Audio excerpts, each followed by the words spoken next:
Hi, welcome you to Learn English. இந்த வாக்கியத்தில் நடுவில் blank கொடுத்துருக்கேன். அந்த blankல in வருமா on வருமா between வருமா. அதாவது a cat is standing dash a table and a chair. So table இருக்குது, சேர் இருக்குது. அதனால் on in இந்த ரெண்டு வார்த்தைகளும் வர முடியாது. நடுவில் ஒரு பூனை ஒரு மேசைக்கும் ஒரு நாற்காலிக்கும் நடுவில் நிற்கின்றது. So between. இந்த between எப்பெல்லாம் யூஸ் பண்ணுவோம்? ரெண்டு ஆப்ஜெக்ட்ஸ் இருந்துச்சுன்னா பிட்வீன் வரும். இந்த மாதிரி சென்டென்ஸில் இருக்கிற blank ஃபில் பண்ணுற ஒரு எக்ஸசைஸ் ரொம்ப இன்ட்ரெஸ்டிங்காக இருக்கும். I welcome you to the channel Syntax. Spoken English videos, English grammar explanation videos எல்லாம் இந்த சேனல் அப்லோட் பண்ணியிருக்கேன். ப்ராக்டிஸ் பண்ணிட்டே இருங்க, கண்டிப்பாக டெவலப்மெண்ட் இருக்கும். Now look at this sentence.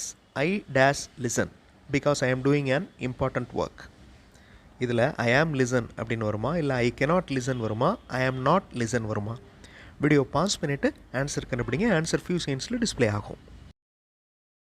ஐ ஆம் லிசன் அப்படின்னு வர முடியாது. அதே மாதிரி ஐ ஆம் நாட் லிசன் அப்படின்னு வரக்கூடாது. ஏன்னா மீனிங் மாறிடும். அது ஒன்று. இன்னொன்று என்ன அப்படின்னா, ஆம் அப்படிங்கிறது B verb. So B verb follow பண்ணுற வேர்ப் கண்டிப்பாக கண்டினியூஸ் டென்ஸாக இருக்கணும், இல்லைன்னா பாஸ்ட் பார்ட்டிசிபிளாக இருக்கணும். ஸோ ஐ ஆம் listening, I am not listening அப்படி தான் இருக்கணும். இங்கே ஐ கெனாட் லிசன் அப்படின்னு இருந்தால் தான் அந்த மீனிங் கரெக்டாக வரும். இந்த சென்டென்ஸில் ரெண்டு பிளாங்க்ஸ் இருக்குது. Dash baby is eating dash apple.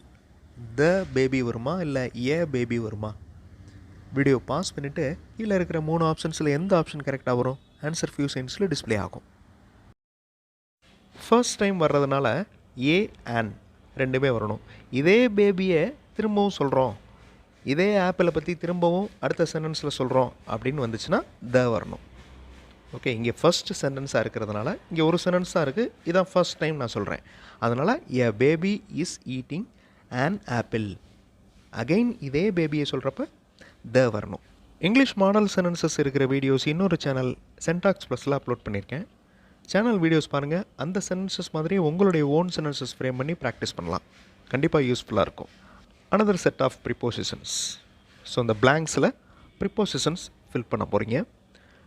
Video pause பண்ணிக்கோங்க, சென்டென்ஸை ரீட் பண்ணி பாருங்கள், தென் ஆன்சர் கண்டுபிடிங்க. ஆன்சர் ஃபியூ செகண்ட்ஸில் டிஸ்பிளே ஆகும்.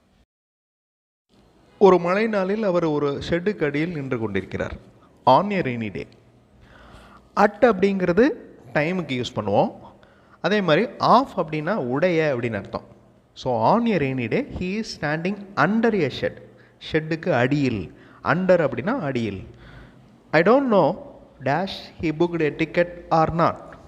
இங்கே வெதர் வருமா, இன்னொரு வெதர் WEATHER வருமா, இல்லை பிகாஸ் அப்படிங்கிற வார்த்தை வருமா?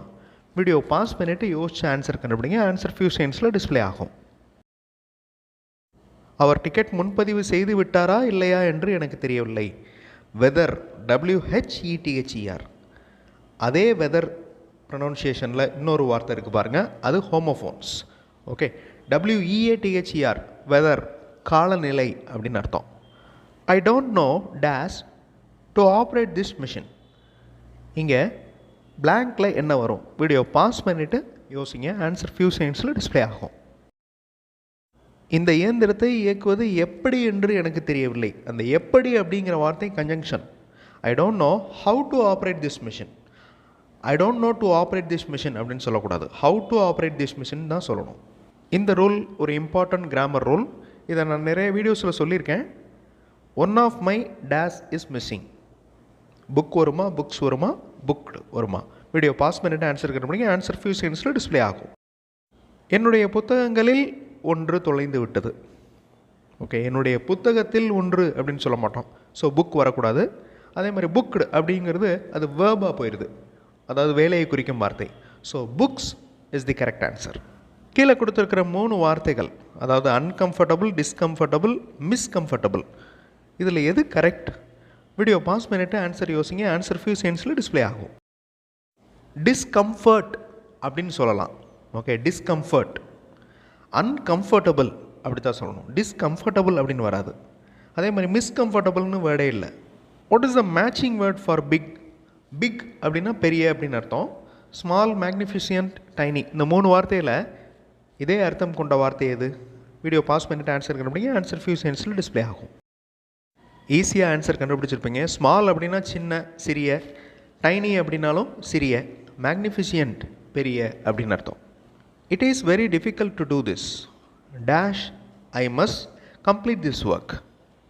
டூ வருமா, வென் வருமா, ஹவவர் வருமா? வீடியோ பாஸ் பண்ணிட்டு ஆன்சர் கண்டுபிடிங்க. ஆன்சர் ஃபியூ செகண்ட்ஸில் டிஸ்பிளே ஆகும். ஹவவர் அப்படின்னா இருந்தாலும் அப்படின்னு அர்த்தம். இது மிக கடினமாக இருக்கிறது. It is very difficult to do. இதை செய்வதற்கு மிக கடினமாக இருக்கிறது. இருந்தாலும் நான் இந்த வேலையை முடித்தாக வேண்டும். However I need your help dash I have a doubt. இந்த சென்டென்ஸுடைய மீனிங்கை நீங்கள் கண்டுபிடிச்சிட்டிங்கன்னா ஈஸியாக கண்டுபிடிச்சிடலாம். பிகாஸ் வருமா, ஆர் வருமா, ஸோ வருமா அப்படின்னு. வீடியோ பாஸ் பண்ணிவிட்டு ஆன்சர் கண்டுபிடிங்க. ஆன்சர் ஃபியூ செகண்ட்ஸில் டிஸ்பிளே ஆகும். பிகாஸ் அப்படின்னா ஏனென்றால். ஐ நீட் யுவர் ஹெல்ப் ஏனென்றால். ஐ ஹாவ் அ டவுட் எனக்கு உங்கள் உதவி தேவை. ஏனென்றால் எனக்கு ஒரு சந்தேகம் இருக்கிறது.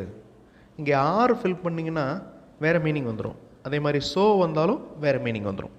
ரொம்ப ரொம்ப ஈஸியான கொஸ்டின்ஸ் தான் நான் கொடுக்குறேன். But at the same time உங்களுடைய இங்கிலீஷ் ஸ்கில் கண்டிப்பாக டெவலப் ஆகும். ஏன்னா அந்த சென்டென்ஸை நீங்கள் ரீட் பண்ணுறீங்க, அந்த சென்டென்ஸுடைய ஸ்ட்ரக்சர் மனப்பாடமாகுது. அதே மாதிரி ஆன்சர் கண்டுபிடிக்கிறப்ப நீங்கள் யோசிக்கிறீங்க. So that is the practice. இப்போ வீடியோ பாஸ் பண்ணிவிட்டு இந்த சென்டென்ஸ்க்கு என்ன ஆன்சர் வரும் அப்படிங்கிறத கண்டுபிடிங்க. Dash only I am telling you to go away. How வருமா, பட் வருமா, ஸோ வருமா? வீடியோ பாஸ் பண்ணிக்கோங்க. ஆன்சர் ஃபியூ செகண்ட்ஸில் டிஸ்பிளே ஆகும். How only I am telling you to go away meaningless ஆயிடுது. அதனால் மட்டுமே நான் உங்களை விலகிச் செல்லுங்கள் என்று சொல்லி கொண்டிருக்கிறேன் அப்படிங்கிறதுக்கு, அதனால் மட்டுமே அப்படிங்கிறதுக்கு so only. Okay, but only அப்படின்லாம் வராது. ஸோ அந்த சென்டென்ஸ் ரீட் பண்ணி பார்த்தீங்கன்னா அந்த அர்த்தமே மாறிடும். அந்த ஹவ், பட் அப்படிங்கிற வார்த்தைகள் ஃபில் பண்ணால். So is the correct answer. நிறைய இங்கிலீஷ் வார்த்தைகளுக்கு ஈக்குவலண்ட்டான இங்கிலீஷ் வேர்ட்ஸ் இருக்குது. இதுக்கு முன்னாடி நம்ம பிக், மேக்னிஃபிஷியன்ட் அப்படின்னு பார்த்தோம்ல, அதே மாதிரி மெனி டைம்ஸ், அடிக்கடி அப்படிங்கிறதுக்கு எந்த வார்த்தை வரும்? ஆஃபன் வருமா, ரேர் வருமா, டெய்லி அப்படிங்கிற வார்த்தை வருமா? வீடியோ பாஸ் பண்ணிட்டு ஆன்சர் கண்டுபிடிங்க. ஆன்சர் ஃபியூ செகண்ட்ஸில் டிஸ்பிளே ஆகும். டெய்லி அப்படின்னா தினமும் அப்படின்னு அர்த்தம். ரேர் அப்படின்னா எப்பொழுதாவது அப்படின்னு அர்த்தம். அடிக்கடி அப்படிங்கிறதுக்கு ஆஃபன், OFTEN. அந்த வேர்டில் டி அப்படிங்கிற லெட்டர் சைலண்ட் லெட்டர். ஸோ அதை ப்ரொனவுன்ஸ் பண்ணக்கூடாது. ஆஃபன், OFTEN, ஆஃபன் அப்படின்னு தான் வாசிக்கணும். ஒவ்வொரு எக்ஸசைஸ்லேருந்தும் ஏதாவது ஒரு புது விஷயம் நீங்கள் லேர்ன் பண்ணுவீங்க. ஸோ டெடிக்கேட்டடாக நீங்கள் அண்டர்ஸ்டாண்ட் பண்ணிங்கன்னா கண்டிப்பாக உங்களுக்கு அந்த சென்டென்ஸ் ஸ்ட்ரக்சர் மனப்பாடமாகும். அதில் இருக்கிற கிராமர் ரூல் மனப்பாடமாகும். அடுத்த வீடியோவில் இன்னொரு இன்ட்ரெஸ்டிங்கான கிராமர் எக்ஸ்ப்ளனேஷன், இன்ட்ரெஸ்டிங்கான கிராமர் எக்ஸசைஸோடு பார்க்கலாம். தேங்க்ஸ் ஃபார் வாட்சிங் and thanks for your valuable comments.